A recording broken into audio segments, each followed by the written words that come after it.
మరి వాటిని 2300 హాస్పిటల్స్గా కూడా విస్తరించడం జరిగింది జగనన్న ప్రభుత్వంలో. అలాగే ఆరోగ్యశ్రీ ఏదైతే 5 లక్షల వరకు వర్తింపు ఉండిందో, 5 లక్షలకే పరిమితం ఉండిందో దాన్ని 25 లక్షల వరకు కూడా పెంచి నటువంటి ఘనత జగన్మోహన్ రెడ్డి గారి ప్రభుత్వానికి దక్కుతుంది. అలా మనం ఏది చూసినా కూడా జగనన్న ఆనాడు వైఎస్ఆర్ గారు ఏదైతే ఒక ఆలోచనతో ముందుకు వెళ్ళారో దాన్ని మరింత మరింత మరింత స్ట్రెంథెన్ చేస్తూ ఈ రాష్ట్ర ప్రజల ఆరోగ్యం ప్రభుత్వానిదే బాధ్యత. ఈ రాష్ట్రంలో ఏ పేదవాడికైనా ఏదైనా ఒక అనారోగ్య సమస్య వచ్చినప్పుడు ఆ బాధ్యత, ఆ పూర్తి రెస్పాన్సిబిలిటీ ప్రభుత్వంగా మాది అని భావించి ఆ సమస్య తనదైనప్పుడు ఎలాంటి బాధ ఉంటుందో, తనదైనప్పుడు ఎంతటి రెస్పాన్సిబిలిటీ ఉంటుందో ఆ మొత్తం రెస్పాన్సిబిలిటీ కూడా జగన్మోహన్ రెడ్డి గారు తీసుకొని మరి ఏ ప్రొసీజర్ల కోసం జనం ఎక్కువగా హాస్పిటల్స్కి వస్తున్నారు, ఏం అడుగుతున్నారు, ఏమి మనం ఎక్కడ ఫోకస్ చేయాల్సి వస్తుందని పదే పదే రివ్యూస్లో స్టడీ చేసుకొని ఇంకేమైనా యాడ్ చేయాలా, ఇంకేమైనా ప్రొసీజర్స్ పెంచాల్సినటువంటి అవసరం ఉందా అని చెప్పి పదే పదే రివ్యూస్లో అడిగి తెలుసుకొని దాని మీద కొంత రీసెర్చ్ చేసుకొని కొంత డేటా గెయిన్ చేసుకొని మరి 3257 ప్రొసీజర్స్ వరకు కూడా పెంచి తీసుకెళ్ళి రాష్ట్ర ప్రభుత్వంలో ఎవ్వరికి కూడా ఏ పేదవాడికి కూడా ఎక్కడే ఆరోగ్య సమస్య వచ్చినా కూడా అది ఆరోగ్యశ్రీలో వాళ్ళకు ఉచితంగా వైద్య సేవలు అందేవి. సో ఈ విధంగా ప్రతి దానికి కూడా ప్రయారిటీ ఇచ్చి ప్రతి ప్రొసీజర్ని కూడా 1-2 సార్లు స్టడీ చేసి ఎక్కడ కూడా పేదవాడు జోబులోంచి ₹1 ఖర్చు అవ్వద్దు అనేటువంటి ఒక ఆలోచనతో పేదవాడికి పూర్తిగా ఉచితంగా నాణ్యమైన వైద్యం అందించాలని మరి ఈ విధమైనటువంటి ఇన్ఫ్రాస్ట్రక్చర్ లే చేసి దానికి అన్ని విధాలుగా కూడా సమకూర్చి మరి పేదవాడు వారి కుటుంబం సంతోషంగా ఉండాలి, ఆరోగ్య ఆంధ్రప్రదేశ్ లక్ష్యంగా ఏ విధంగా జగనన్న ప్రభుత్వంలో మనం అడుగులు ముందుకు వేశామో మీ అందరికీ కూడా తెలుసు. మరి ఈ రోజున మనం చూస్తూ ఉన్నాము, ఈరోజు నెట్వర్క్ హాస్పిటల్స్, ఈ నెట్వర్క్ హాస్పిటల్స్కి కూటమి ప్రభుత్వం 3000 కోట్లు ఈ నెట్వర్క్ హాస్పిటల్స్కి పెండింగ్ బిల్స్ ఉన్నాయి. ఇవి చెల్లించాల్సినటువంటి అవసరం, బాధ్యత చంద్రబాబు నాయుడు గారి నాయకత్వంలోని ఈ కూటమి ప్రభుత్వం మీద ఉంది. వీళ్ళు చెల్లించకుండా ఈ రోజున రాష్ట్రంలో పరిస్థితి చూస్తున్నారు. ఈ రోజున పరిస్థితి ఏంటి? నెట్వర్క్ హాస్పిటల్స్ అన్నీ కూడా వాళ్ళ సర్వీసెస్ని నిలిపివేశాయి. గత 5 ఏళ్ల జగనన్న ప్రభుత్వంలో మనం చూసాం, ఏ ఒక్కరోజు కూడా ఇలాంటి దుస్థితి రాలేదు. ఇట్ రియలీ సాడెన్సెస్, చాలా బాధేస్తుంది. ఈరోజు నెట్వర్క్ హాస్పిటల్స్ రాష్ట్రంలో వారి యొక్క సేవలు ఆపేశాయి అంటే పేదవాడికి ఒక ఆరోగ్య సమస్య వస్తే ఎక్కడికి వెళ్ళాలి, ఎవరు చూసుకుంటారు, ఎవరిది బాధ్యత? ప్రభుత్వంగా మీది కాదా రెస్పాన్సిబిలిటీ? ఒక్కసారి రాష్ట్ర ప్రజలు ఒకసారి ఇది ఆలోచన చేయాలి. జగనన్న ప్రభుత్వంలో ఏవైతే మేము సేవలు ప్రజలకు ఎక్కడ ఎటువంటి ఇంటరప్షన్ లేకుండా వీలైనంత మెరుగ్గా అందించేందుకు ఎంతలా కృషి చేశామో మీ అందరికీ కూడా తెలుసు. కోవిడ్ లాంటి పాండమిక్ వచ్చి మన నెత్తిన పడితే ఒక్కసారి ఊహించుకోండి, మన రాష్ట్రంలో ఎక్కడ లేనటువంటి విధంగా ఈ నెట్వర్క్ హాస్పిటల్స్కి కావాల్సినంత సపోర్ట్ని అందించి కోవిడ్ని కూడా ఆరోగ్యశ్రీ పరిధిలోకి చేర్చి వాటికి సంబంధించి కూడా ఒక 10 రకాల ప్రొసీజర్స్ని మనం యాడ్ చేసాము మన ఆరోగ్యశ్రీ ప్రొసీజర్స్లో. ఇవన్నీ కూడా ఆరోగ్యశ్రీ పరిధికి తీసుకొచ్చి ఆ పాండమిక్ టైంలో కూడా ప్రజలు ఇబ్బంది పడకుండా, ప్రజలకు ₹1 ఖర్చు అవ్వకుండా ఆ బాధ్యత, ఈ క్రైసిస్ ఇలాంటి సిచ్యువేషన్లో కూడా ఈ డిజాస్టర్ బాధ్యత కూడా ప్రభుత్వానిదే అని భావించి జగనన్న ప్రభుత్వం మరి ఏ విధంగా అడుగులు వేసి ప్రజలకు అండగా ఉందో, ప్రజలకు భరోసానిచ్చిందో, ప్రజలకు ఏ విధంగా కూడా ప్రభుత్వం అండగా ఉండాలో అంతకన్నా మిన్నగా జగనన్న ప్రభుత్వం పనిచేసింది.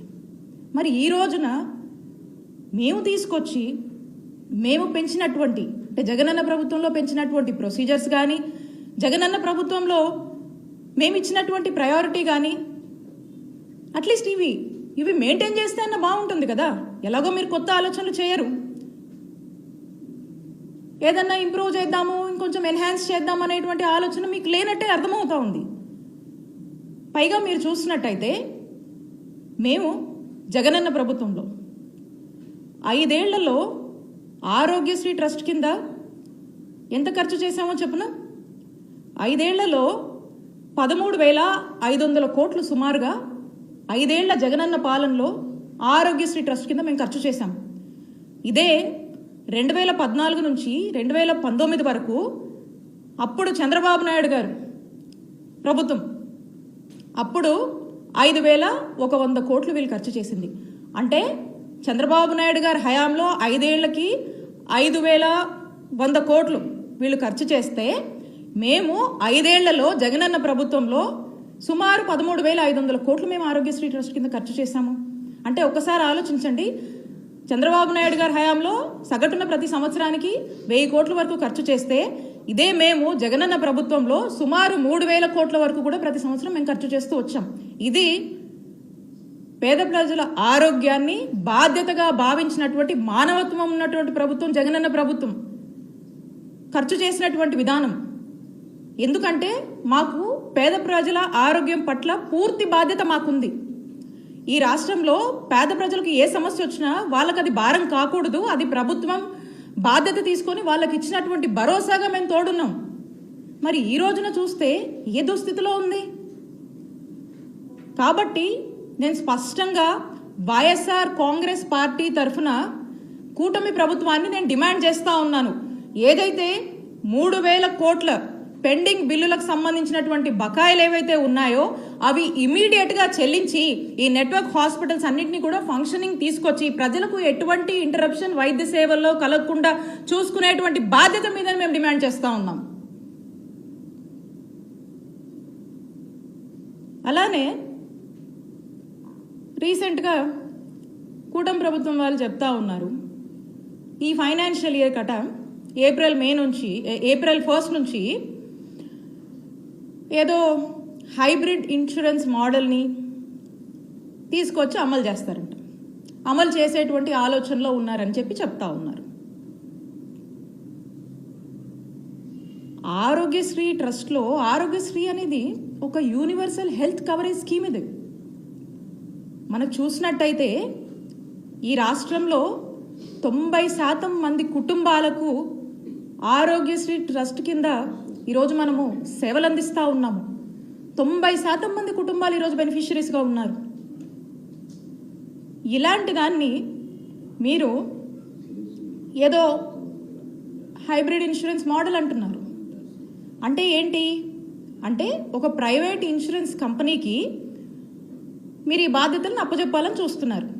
దట్ మీన్స్ ఒక థర్డ్ పార్టీని ఎంగేజ్ చేస్తూ ఉన్నారు.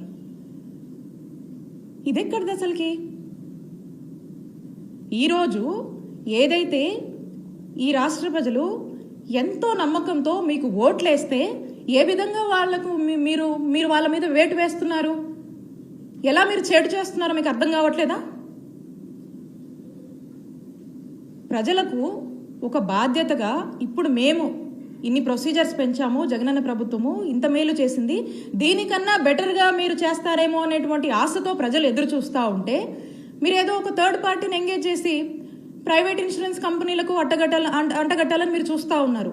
అంటే దట్ మీన్స్ ఏంటి? అసలు ప్రైవేట్ ఇన్సూరెన్స్ కంపెనీలు అంటే ఏంటన్నా? అసలు ఏంటి ప్రైవేట్ ఇన్సూరెన్స్ కంపెనీలు అంటే? వాళ్ళకు ఏముంటుంది? ద బేసిక్ మోటివ్ ఏముంటుంది? బిజినెస్ మోటివ్ ఉంటుంది, సర్వీస్ మోటివ్ ఉంటుందా? నేను ఇన్సూరెన్స్ కంపెనీలను, ప్రైవేట్ ఇన్సూరెన్స్ కంపెనీలను నేను తప్పు పట్టట్లేదు.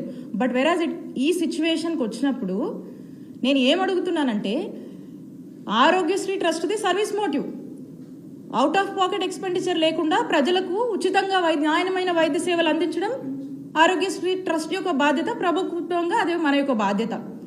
దీన్ని పక్కకు పెట్టి ప్రభుత్వంగా మనం చేయాల్సిన పనిని ఇంకొక ప్రైవేట్ ఇన్సూరెన్స్ మాడ్యూల్ అని చెప్పేసి ఇంకొక థర్డ్ పార్టీ చేతిలో పెట్టి ఏం చేయాలని? అంటే వెల్ఫేర్ని ఏం చేయాలనుకుంటున్నారు మీరు? వెల్ఫేర్ మీద ప్రాఫిట్ చేయాలా, చేసుకోవాలా? ఎంతో కొంత బిజినెస్ మోటివ్ ఉంటుంది కదా. ప్రైవేట్ కంపెనీస్కి సర్వీస్ మోటివ్ ఎందుకు ఉంటుంది? ప్రజలు ఇప్పుడు ఈ ప్రైవేట్ ఇన్సూరెన్స్ కంపెనీకి సంబంధించి మనం చూస్తే వీళ్ళకు ఓన్లీ ఒక సెట్ ఆఫ్ హాస్పిటల్స్తో టైఅప్ ఉంటుంది. ఇక ఈ హాస్పిటల్స్లో వాళ్ళు ఈ 3257 ప్రొసీజర్స్ వీళ్ళు కవర్ చేస్తారా? వీళ్ళ వల్ల అవుతుందా? ఎన్ని ప్రొసీజర్స్ కవర్ చేస్తారు వీళ్ళు? ఎన్ని హాస్పిటల్స్ చూస్తాయి? మనము ఎంతో సపోర్ట్ చేసి, ఎంతో ఒక ఫ్రెండ్లీ వాతావరణం క్రియేట్ చేసి 919 హాస్పిటల్స్, నెట్వర్క్ హాస్పిటల్స్ ఉంటే వాటిని 2300 హాస్పిటల్స్, నెట్వర్క్ హాస్పిటల్స్ వరకు మనం విస్తరించాము. ఇవన్నీ వైద్య సేవలు అందిస్తూ ఉన్నాయి. మరి మీరు ఎన్ని హాస్పిటల్స్కి ఇది వర్తిస్తుంది? ఎన్ని ప్రొసీజర్స్కి ఇది వర్తిస్తుంది? రేపు పేదవాడికి ఏదైనా అనారోగ్య పరిస్థితికి వస్తే అసలు మీరు ఇంక్లూడ్ చేస్తున్నటువంటి హాస్పిటల్స్ ఏవి, ఎక్కడికి వెళ్ళాలి? కనీసం ఇందులో సగమైనా చూస్తారా? ప్రైవేట్ హాస్పిటల్స్ ఎందుకు చూస్తాయి? ప్రైవేట్ ఇన్సూరెన్స్ కంపెనీస్ ఎందుకు ఆలోచిస్తాయన్న అలాగా ఆలోచించవు కదా. వాళ్ళు ఎంతసేపు కూడా ఇప్పుడు ఈ రోజున పరిస్థితి ఏంటంటే, రాష్ట్రంలో ఒక పేదవాడికి ఏదైనా అనారోగ్య సమస్య వస్తే వాళ్ళు హాస్పిటల్కి వెళ్తే కనుక ఫస్ట్ అతను అక్కడ ఆ హాస్పిటల్లో చూస్తారో లేదో తెలీదు. ఈ పర్టికులర్ వాళ్ళకి ఏదైతే అనారోగ్య పరిస్థితి ఉందో ఆ యొక్క డిజీజ్ కవరేజ్ అక్కడ ఉంటుందో లేదో కూడా మనకు తెలియదు. తర్వాత అతను అక్కడే ఆ పర్టికులర్ హాస్పిటల్లో అతను చూపించుకోవడానికి ఎలిజిబుల్ అవుతాడో లేదో కూడా మనకు తెలియదు కదా. ఎందుకంటే ఈ ప్రైవేట్ ఇన్సూరెన్స్ కంపెనీస్ వచ్చేసరికి ఏం చేస్తాయి, అనేక రకాల క్రైటీరియా 100 పేపర్లు ఉంటాయి. ఈ క్రైటీరియా ఆ క్రైటీరియా మీరు ఇందులో ఫిట్ అవ్వరు ఇది అది అని చెప్పేసి ఒక ఎంబరాస్మెంట్కి, ఒక కన్ఫ్యూజన్కి, ఒక ఆందోళనకి రాష్ట్ర ప్రజల్ని గురి చేసేటువంటి పరిస్థితులే మనకు కనపడతా ఉన్నాయి. కాబట్టి పేదవాడి ఆరోగ్యం పట్ల పూర్తిగా కూడా నిర్లక్ష్యం అనేది స్పష్టంగా కూటమి ప్రభుత్వం వచ్చాక మనకు అర్థమవుతా ఉంది. ఇప్పుడు వారి మాటల్లో స్పష్టమవుతా ఉంది. అంటే రేపు ఈ పేదవాడి పరిస్థితి ఏంటి? ఎక్కడికి వెళ్ళాలి? ఎవరు బాధ్యత తీసుకుంటారు? ఆనాడు వైఎస్ రాజశేఖర రెడ్డి గారు రాష్ట్రంలో ఉన్నటువంటి ప్రతి ఒక్కరిలో నాకేదన్నా అయితే మా ప్రభుత్వం ఉంది, మా ప్రభుత్వము నాకేదన్నా అనారోగ్యం వస్తే ఆరోగ్యశ్రీ కింద నాకు భరోసానిస్తుంది, నా కుటుంబ సభ్యులకు ఏదైనా అయితే ఆరోగ్యశ్రీ కింద భరోసానిచ్చి మేము ఉచితంగా వైద్యము చేసుకునేటువంటి అవకాశం మా ప్రభుత్వం కల్పిస్తుంది అనేటువంటి గుండె ధైర్యంతో పేదవాడు ఒక భరోసాతో ఉంటాడు. ఏదైతే ఆ భరోసా ఉందో దాన్ని బ్రేక్ చేస్తుంది ఈ కూటమి ప్రభుత్వం. ఈ రోజున ఆ కాన్ఫిడెన్స్ని కోల్పోతున్నారు ప్రజలు. ఈ విధంగా వీరు చేస్తున్నటువంటి ఆలోచనకి పూర్తిగా వైఎస్ఆర్ కాంగ్రెస్ పార్టీ అగేన్స్ట్గా ఉందని తెలియజేస్తున్నాం. We're against the private insurance hybrid model what you are looking at. మేము డిమాండ్ చేస్తూ ఉన్నాము, ఆరోగ్యశ్రీ ట్రస్ట్ కింద ఏదైతే 90% మంది కుటుంబాలని ఈ రాష్ట్రంలో కవర్ చేస్తూ అవుట్ ఆఫ్ పాకెట్ ఎక్స్పెండిచర్ లేకుండా పేదవాడు సంతోషంగా ఈ రోజున హాస్పిటల్కి వెళ్ళి ఎక్కడంటే అక్కడ ఉచితంగా వైద్య సేవలు అందుకునేటువంటి పరిస్థితుల్లోంచి ఇలాంటి ఊబిలోకి మీరు ఒక థర్డ్ పార్టీ ఎంగేజ్మెంట్ పెట్టుకొని అక్కడికి మీరు నెట్టేయడము, వాళ్ళకి ఎటువంటి భరోసాని కల్పించకుండా మరి ఈరోజు ఇలాంటి పరిస్థితుల్లో రాష్ట్ర ప్రజలు మీరు మిగిల్చమనే దానికి వీఆర్ టోటలీ అగేన్స్ట్. అలాగే ఆరోగ్య ఆసరా మీకు తెలిసింది ఒక గొప్ప కార్యక్రమం. అంటే ఒక రోగి సర్జరీ అయ్యి కోలుకునే సమయం ఏదైతే ఉంటుందో రికవరీ పీరియడ్లో ఆ యొక్క డాక్టర్ రికమెండేషన్ మేరకు తను ఆ రికవరీ టైంలో వేజ్ లాస్ అవుతుంది కాబట్టి పర్ డే 225 రూపాయల నుంచి గరిష్టంగా 5,000 రూపాయల వరకు కూడా ఆరోగ్య ఆసరా అనే పేరుతో ఫైనాన్షియల్ అసిస్టెన్స్ మనం ఇస్తుంటాం. ఈరోజు దాని ఊసే లేదు. నోబడీ ఈజ్ గెటింగ్, ఎక్కడ లేదు దాని ప్రస్తావన. సో టోటల్గా కూడా ఆరోగ్యశ్రీ ట్రస్ట్ నిర్వీర్యం చేసేటువంటి కార్యక్రమం ఏంటండి ఇన్సూరెన్స్ మోడల్ అసలుకి? ఈ రోజున ఆరోగ్యశ్రీని ఆనాడు వైఎస్ఆర్ గారు మొదలుపెట్టిన దగ్గర నుంచి జగన్మోహన్ రెడ్డి గారి ప్రభుత్వం వరకు మీరు చూసినట్టయితే ఆరోగ్యశ్రీ ట్రస్ట్ని ఎంత ఒక ముఖ్యమంత్రి ఎంత స్ట్రెంగ్తెన్ చేయగలుగుతాడో అంతలా ఆరోగ్యశ్రీ ట్రస్ట్ని స్ట్రెంగ్తెన్ చేసినటువంటి ఏకైక ప్రభుత్వం జగనన్న ప్రభుత్వం అని ఎప్పటికీ ఎవరిని అడిగినా కూడా ప్రతి పేదవాడు కూడా చెప్పేటువంటి భరోసాని, నమ్మకాన్ని జగనన్న ప్రభుత్వం కలిగించింది. ఈరోజు మనకు ఆరోగ్యశ్రీ ట్రస్ట్ కింద ఎంతోమంది ఎంప్లాయీస్ పనిచేస్తూ ఉన్నారు. కాల్ సెంటర్స్ పనిచేస్తున్నాయి, ఎమర్జెన్సీ కాల్ సెంటర్స్ పనిచేస్తున్నాయి, అండ్ ఎస్పెషల్లీ ప్రెగ్నెంట్ ఉమెన్కి సపోర్ట్ సిస్టమ్కి పనిచేస్తూ ఉన్నాయి. ఏదన్నా ఏ హాస్పిటల్కి వెళ్ళాలని ఈ రోజున ఎవరు ఫోన్ చేసినా కూడా మీరు ఎక్కడ ఉంటారు పలానా హాస్పిటల్కి వెళ్ళాలని రౌట్ చేసే సిస్టమ్స్ని ఈరోజు పనిచేస్తున్నాయి మన దగ్గర. అలాగే ఈ అన్ని సిస్టమ్స్ మనం పెట్టినటువంటి సిస్టమ్స్ని మెయింటైన్ అండ్ మానిటర్ చేస్తున్నాం. మళ్ళీ ఇవి సరిగా పనిచేస్తున్నాయి మనమే ఒక క్రాస్ చెక్ మెకానిజం పెట్టుకొని ఇవి బాగానే ఫంక్షన్ అవుతున్నాయా, బాగానే పనిచేస్తున్నాయా, ప్రజలకి సరైన టైంలోనే అన్నీ మనము అందించగలుగుతున్నామా, అంబులెన్స్లు కరెక్ట్గానే వెళ్తున్నాయా, ఏ హాస్పిటల్కి వెళ్తున్నారో అవన్నీ కూడా మనం ప్రాపర్గా ఒక గైడెన్స్ ఇచ్చి రౌట్ చేస్తూ దీన్ని మనమే మానిటర్ చేసుకుంటున్నాము. ఇంత పెద్ద వ్యవస్థని, ఇన్ఫ్రాస్ట్రక్చర్ ఫెసిలిటీస్ని, ఇంత పెద్ద మెకానిజంని మనం క్రియేట్ చేసి దీన్ని స్ట్రెంథన్ చేస్తూ ప్రజల్లో ఒక భరోసా కల్పిస్తూ మనం వైద్య సేవలు అందిస్తుంటే ఇంత సిస్టమ్ని కాదని, ఇంత మెకానిజంని, ఇన్ని ఇన్ఫ్రాస్ట్రక్చర్ ఫెసిలిటీస్ మన దగ్గర ఉండగా కూడా దీన్ని ఒక అసైడ్ పక్కన పెట్టి ఈరోజు హైబ్రిడ్ మోడల్ అని చెప్పేసి, ప్రైవేట్ ఇన్సూరెన్స్ మోడల్ అని చెప్పేసి ఎందుకు వాళ్ళ వైపు చూస్తున్నారు? అంత అవసరం ఏమొచ్చింది అంటే బేసికల్గా మనము ఈ బాధ్యత నుంచి తప్పుకుంటున్నాము. We are not responsible to the public అనే కదా మీరు మెసేజ్ ఇస్తున్నారు.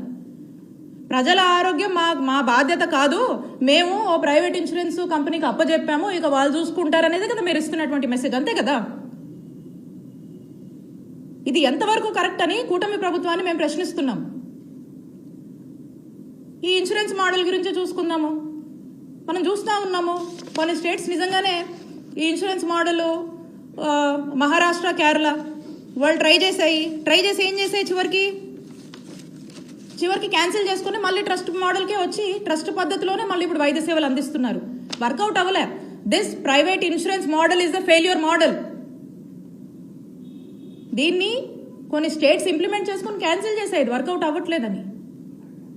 అలాంటిది ఒక చక్కటి, అసలు మనమే ఇతర రాష్ట్రాలకు ఆదర్శంగా, దేశానికే ఆదర్శంగా ఉన్నటువంటి ప్రోగ్రాం మనది ఆరోగ్యశ్రీ పథకం. 2007లో ఈ ప్రోగ్రాం మనం ఇనిషియేట్ చేసినప్పుడు వైఎస్ఆర్ గారు దేశానికే ఎంతో ఆదర్శంగా మనం నిలిచాం, ఇన్స్పైర్ చేశాం.